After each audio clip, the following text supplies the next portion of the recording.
അള്ളാഹുടെ മുട്ട നിങ്ങൾക്ക് അതിന് പ്രതിഫലം വേണാ, അള്ളാഹുടെ തൃപ്തി നിങ്ങൾക്ക് വേണാ. ആ പ്രവർത്തന കൊമ്പത്തുകോ നമുക്ക് നല്ല ഇഖ്ലാസ് വേണോ. അതല്ലേ മഹാന്മാർ നമുക്ക് പടിപാടിയത്, അഖ്ലിസു വദാ അല്ലാ തുരീദ ബിതാഅതി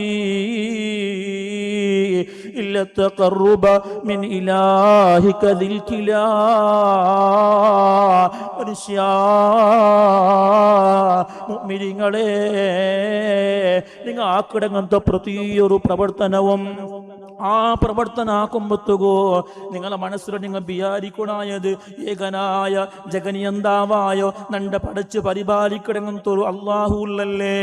ഔണ്ട് മുട്ട നക്ക് എന്തെങ്കിലും ഒരു കൂലി കിട്ടിയെങ്കും മയ്യാവോ. ആൾമാരുടെ പ്രശംസ നക്ക് വേണ്ട, ആൾമാരുടെ സന്മാനം നക്ക് വേണ്ട, ആൾമാരുടെ പുകയ്ത്തലങ്ങ നക്ക് വേണ്ട, ആൾമാരുടെ സ്വീകാര്യ നക്ക് വേണ്ട. നക്ക് വേനായത് നണ്ടൊറബ്ബായങ്ങന്തോ ഏകനായ ഇലാഹായ ജഗനിയന്താവായ അള്ളാഹു ഔണ്ട് പൂർണ്ണമായങ്ങനത്ത പൊരുത്തം വേണോ ചൊല്ലത്, ഔണ്ട് കൃപ വേണോ ചൊല്ലങ്ങനത്തെ ഒരു നീയത്ത് നിങ്ങളെ മനസ്സിൽ ഇല്ലാണ്ട് കണ്ടെങ്കിൽ മനുഷ്യ